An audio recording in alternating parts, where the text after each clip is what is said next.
কার এরকম ভরসা আছে যে হুজুর আমি এত আমল করেছি, আমার আমলের বদৌলতে আমি জান্নাতে ঢুকবো? কে কে আছেন দেখি আল্লাহর ওলি? আছে এরকম কোন আল্লাহর ওলি?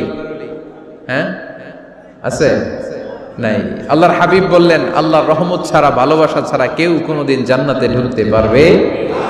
আম্মা জান আয়েশা বললেন ইয়া রাসূলুল্লাহ আপনিও না? আল্লাহর হাবিব বললেন না আমিও না, তবে আল্লাহর রহমত আর দয়া সেদিন আমাকে ঘিরে রাখবে। মান নুকিশা উযিবা, যার হিসাব আল্লাহ সেদিন চাইবেন সে ধরা খেয়ে যাবে। সব সময় আল্লাহর কাছে এই দোয়াটা যেন আমরা করি, আল্লাহ কিয়ামতের দিন তুমি আমার হিসাব নিও না, আল্লাহ তুমি আমার বিচার বসিও না, আল্লাহ তুমি দয়া করে আমারে মাফ করে দিও। আল্লাহ যার বিচার করবেন ও জাহান্নামে যাবে, আর যার বিচার করবেন না সে জান্নাতে যাবে। আল্লাহ যদি বিচার করে আর পাই টু পাই হিসাব নেয়, নামাজ পড়লি না কেন, রোজা রাখলি না কেন, মিথ্যা বললি কেন, খাদ্যে ভেজাল দিলি কেন, মাছে ফরমালিন দিলি কেন, যৌতুক খাইলি কেন, ঘুষ খাইলি কেন, উল্টাপাল্টা করলি কেন, জিনা করলি কেন, একটার পর একটা প্রশ্ন বানে যদি সেই ভয়ঙ্কর দিনে আল্লাহ আমাদেরকে জর্জরিত করে, আমাদের কোনো উত্তর আছে? সেদিন আমাদের বাঁচার কোনো উপায় আছে? তাই আমরা সবাই আল্লাহর কাছে দোয়া করবো, আল্লাহ কোনো বিচার টিচার মানি না, কোনো বিচার করতে পারবো না, দয়া করবা। কথা কয় না? কি করবে? এবার আওয়াজ করে বলেন, বিচার চান না দয়া চান? রোজ হাসরে হে আল্লাহ আমার করোনা বিচার, আল্লাহ করোনা বিচার, পড়েন আমিন। রোজ হাসরে হে আল্লাহ আমার করোনা বিচার, আল্লাহ করোনা বিচার, বিচার চাহি না তব দয়া চাহে এ গুনাহগার, আল্লাহ করোনা বিচার, পড়েন আমিন। তিনি যদি দয়া করেন তবেই আমরা জান্নাতে যেতে পারবো, ঠিক কিনা? এজন্য আল্লাহ বললেন আর রহমানু আল্লামাল কুরআন খালাকাল ইনসান আল্লামাহুল বায়ান। আমি হলাম রহমান। কাফেররা বলে রহমানকে জানি না, রহমানকে চিনি না। আল্লাহ বলে রহমান রে চিনে না, আমার নাম রহমান, আমি দয়ালু, আমি মেহেরবান, ঠিক কিনা? এজন্য প্রতিদিন সূরা ফাতিহায় দ্বিতীয় আয়াতটা আমরা কি পড়ি? আর রহমান আর রহিম, ঠিক কিনা? তিনি দয়ার সাগর, তিনি মায়ার সাগর। আমরা বললাম আল্লাহ ঠিক আছে আমরা বুঝেছি আপনি দয়ার সাগর, আর আপনি কি করেন? দ্বিতীয় আয়াতে আল্লাহ বললেন আল্লামাল কোরআন, আমি কোরআন শিক্ষা দেই। শুধু দয়ার সাগর হয়ে আমি আল্লাহ বসে থাকি নাই, তোমাদের হেদায়েতের জন্য আমি কোরআন নাজিল করে দিয়েছি। আল্লামাল কোরআন, আমি কোরআন শিক্ষা দেই। আমাদেরকে কোরআন শিখিয়েছে কে? বিশ্বনবীকে কোরআন শিখিয়েছে কে? আল্লাহ। এজন্য দুনিয়াতেও যারা কোরআন শিখায় তাদের মর্যাদা বাড়ায় দেয় কে? বাংলার জমিনে যারা কোরআন শরীফ শিখায় এদের মর্যাদা সবচেয়ে কম, এদের বেতন সবচেয়ে কম, এরা সমাজে সবচেয়ে বেশি অবহেলিত, ঠিক কিনা? তা আল্লাহর কাছে এরা সবচেয়ে বেশি সম্মানিত। আল্লাহর হাবিব বললেন খায়রুকুম মান তাআল্লামাল কুরআন ওয়া আল্লামাহু, তোমাদের মধ্যে আল্লাহ তাআলার কাছে সবচাইতে প্রিয় শ্রেষ্ঠ ওই মানুষটা যে নিজে কোরআন পড়ে আবার অন্যরে পড়ায় দেয়। সুবহানাল্লাহ পড়ে। আপনি যদি কাউরে শুধু সূরা ফাতিহাটা শিখান, কোন সূরা? সূরা ফাতিহাটা যদি শিখায় দেন, সে যতদিন সূরা ফাতিহা তেলাওয়াত করবে ওই তার তেলাওয়াতের একটা পার্সেন্টেজ সওয়াব আপনার আমলনামায় আছে না নাই? সে যদি আবার আরেকজনের শিখায়, ওই লোক যদি আবার আরেকজনের শিখায় দেয়, এরকম যতজনকে তারা শিখাবে প্রত্যেকের তেলাওয়াতের একটা পার্সেন্টেজ সওয়াব আপনার আমলনামায় ঢুকায় দিবে কে? এজন্য কোরআন নিজেও শিখবো, অন্যকেও শেখাবো। রাজি আছেন তো? আপনাদের এখানে মসজিদে কোরআন শিক্ষার আসর আছে নাকি? হ্যাঁ, এই যে বাড়ির পাশে যে একটা মসজিদ দেখলাম, কোরআন শিখায়। কি বার শিখায়? প্রতিদিন। কে শিখায়? ইমাম সাহেব। বেতন টেতন দেন তো? কত দেন? 1 লক্ষ মাসে? 5,000 বলে কি? এক একটা ইমামের কমসে কম 1 লক্ষ টাকা বেতন হওয়া দরকার, ঠিক কিনা? না খেয়ে না পড়ে অল্পতে তুষ্ট থেকে যারা শুকরিয়া করে এরা আমাদের আইম্মাতুল মাসাজিদ, মসজিদের ইমামরা, মসজিদের মুয়াজ্জিনরা। এক একটা মসজিদের মুয়াজ্জিনের গলা হবে এরকম বিশাল উঁচু। কিয়ামতের ময়দানে সবাই আমরা এর দিকে তাকায় থাকবো, কিরে ভাই তোর গলা উঁচু কেন? সে বলবে আমার এই গলা দিয়ে প্রতিদিন 5 বার আমি আজান দিয়েছি। কিয়ামতের ময়দানে ঠিকই সম্মানিত, দুনিয়ায় আমরা চিনলাম না ওনাদেরকে। এজন্য কোরআন শিক্ষার আসর জন্য আমরা গড়ে তুলি। তালিমুল কোরআন প্রজেক্ট লাগবে, শিশুদের কোরআন শিক্ষার আসর, নারীদের কোরআন শিক্ষার আসর, বয়স্কদের কোরআন শিক্ষার আসর। আমরা কোরআন শিখে মরতে চাই, কোরআন জেনে মরতে চাই। No excuse will be granted that day. সেদিন আল্লাহ কোনো এক্সকিউজ গ্রহণ করবে না। সব পারো, হিন্দি তো ঠিকই কইতে পারো, হিন্দিতে কথা কইতে পারে না ছেলেপেলেরা?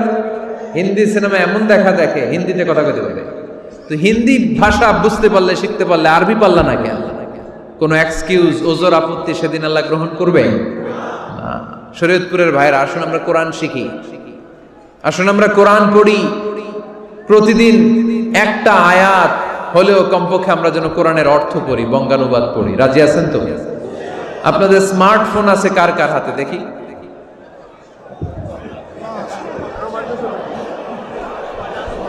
আপনারা কি অ্যানালগ? স্মার্ট আপনি? মাশাআল্লাহ। তোমরাও কি স্মার্ট? হ্যাঁ, ঠিক আছে, হাত নামাও, হাত নামান সবাই। তো এই যে স্মার্টফোন আসছে স্মার্ট বানাইতে, যেই ফোনের মধ্যে কোরআন নাই সে আনস্মার্ট, ঠিক কিনা? যার মোবাইলের ভেতরে কোরআনের অ্যাপস আছে, ডাউনলোড করে অ্যাপস রেখেছে, সেই হচ্ছে আসল smart. He is the real hero, he is the real smart. এজন্য মোবাইলের অ্যাপসের ভেতরে কোরআন ঢুকাইতে হবে। শরীয়তপুরের ছেলেরা খুব সহজ, অ্যান্ড্রয়েড সেট ইউজ করলে প্লে স্টোরে যাও, যে তুমি বাংলা কোরআন লিখো চলে আসবে। আইফোন যদি ইউজ করো অ্যাপ স্টোরে যাও, ওখানে যে বাংলা কোরআন লিখো চলে আসবে। সহজ। এত সহজ হওয়ার পরেও আল্লাহ কি বললেন আমরা যদি না শিখি, না জানি, আল্লাহ কি ক্ষমা করবে? যা বলার সব আল্লাহ বলে দিয়েছে এই কোরআনে। এই কোরআনে শুরু হয়েছে বিসমিল্লাহির রহমানির রহিম দিয়ে, মানে বা দিয়ে। কি দিয়ে? চিল্লায় বলেন না, কি দিয়ে? বা দিয়ে। আরে কোরআন শেষ হয়েছে সূরাতুন নাস দিয়ে, যে সূরার শেষ আয়াত হচ্ছে মিনাল জিন্নাতি ওয়ান নাস। বা আর সিন মিলাইলে কি হয়? বাস। এবার বাসে চড়া শরীয়তপুর শহরে যাব। ওই বাস না, এই বাস মানে যথেষ্ট, এই বাস মানে সাফিসিয়েন্ট, কাফি। আল্লাহ বুঝালেন এই 30 পারায় 114টা সূরায় আমি যা দিয়েছি এটাই বাস, যথেষ্ট। নতুন করে আর কিচ্ছু লাগবে না। চিল্লায় বলেন ঠিক কিনা? এজন্য মোবাইলে কোরআনের অ্যাপস ঢুকাইবেন। কে কে ঢুকাইবেন আজকে থেকে দেখি? আমারে দেখানোর জন্য হাত তুলছেন? দেখাতে হবে একজন রে, তিনি কে? আল্লাহরে দেখান, আল্লাহর ফেরেশতারে দেখান। এখন কই মারছে হাত? আল্লাহর ফেরেশতার কথা কইছি, আর ভয় ঢুকছে। ঢুকাবেন, ঢুকাবেন। এদিকে হাত তুলো না কেন? আছে? মাশাআল্লাহ, হাত নামান। আল্লাহ তুমি সব ভাইদেরকে কবুল করো। আমরা যেন মোবাইলে হিন্দি সিরিয়াল না দেখি, আমরা যেন ড্যান্স না দেখি, উলঙ্গ নৃত্য যেন না দেখি। আমরা যেন এই মোবাইলে কোরআন পড়ি। আমরা কান দিয়ে যা শুনবো তাতে যেন সওয়াব হয়। আমরা চোখ দিয়ে যা দেখবো তাতে যেন সওয়াব হয়, ঠিক কিনা?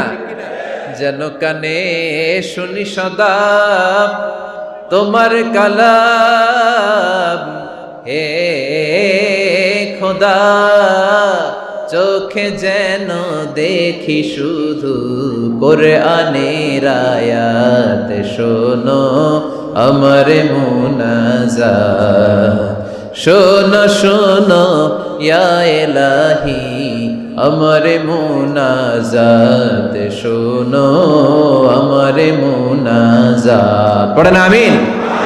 তাহলে আমরা যে কিতাবটারে সঙ্গী বানাবো, কিতাবটার নাম সবাই বলেন। আমরা যে কিতাবটারে বন্ধু বানাবো, এই কিতাবটার নাম, এটা আল্লাহর কিতাব। এই কিতাব সংরক্ষণের দায়িত্ব নিয়েছে কে? এই কিতাবকে কেউ ধ্বংস করতে পারবে? এই কিতাবের পিছু লেগে কেউ সুবিধা করতে পারবে? এই কিতাবের তাফসীর কেউ বন্ধ করতে পারবে? অসম্ভব। কোরআনের কথা ছড়িয়ে পড়বে যুগ থেকে যুগ, যুগান্তরে, দেশ থেকে দেশ, দেশান্তরে, ঠিক কি না? এটা এমন কিতাব, এই কিতাবের পিছু লেগে লাভ নাই। এই কিতাবের বাণী ছড়িয়ে পড়বে গোটা বিশ্বময়। অনেকে অনেক ষড়যন্ত্র করেছে এই কিতাবকে ধ্বংস করে দেওয়ার জন্য। আমাদের এই খোদ ভারতবর্ষে ষড়যন্ত্র হয়েছিল। ব্রিটিশরা যখন চলে গিয়েছিল, ওরা প্ল্যান করেছিল এই কিতাবকে কি করে আমাদের থেকে ডিটাচ করা যায়, কেমন করে আলাদা করা যায়। এর একটা কমিটি করে দিয়েছে, আপনারা গবেষণা করে দেখেন এই ভারতবর্ষ থেকে কেমন করে কোরআন দূর করা যায়। তারা বুদ্ধি করে বলল, এক কাজ করি, কারণ তাদের কোরআনের কপিগুলো মসজিদ থেকে বের করে আমরা আগুন দিয়ে জ্বালাই দিব, তাইলেই কোরআন শেষ। কোরআনের কপি যদি আগুন দিয়ে জ্বালায় দেওয়া হয়, তাহলে তো পৃথিবীতে কোরআন থাকবে না, না থাকবে? যদি আগুন লেগে ধ্বংস হয়ে যায়, ধ্বংস হয়ে যায়, যদি আগুন লেগে যায়, পুড়ে যায় পৃথিবীর সব বইয়ের দোকান, বিশ্ব থেকে হারাবে না পবিত্র কোরআন, বিশ্ব থেকে হারাবে না পবিত্র কোরআন, ঠিক কি না? পরে দেখলো না রিসার্চে গন্ডগোল আছে, অ্যানালাইসিস ভুল, আবার নতুন কমিটি পাঠালো তারা ইংল্যান্ড থেকে, 33 সদস্য বিশিষ্ট কমিটি। তারা এসে গবেষণা করে দেখলো না, এই কোরআন আগুনে জ্বালাই দিলে কোরআন দূর হবে না। কারণ আমরা ভারতবর্ষের হেফজখানাগুলোতে যে দেখেছি, ছোট্ট বাচ্চারা মাথা দুলিয়ে দুলিয়ে কোরআন পড়ে। কোরআন তারা শুধু কাগজেই লিখে রাখে না, সিনার ভিতরে গেঁথে রাখে।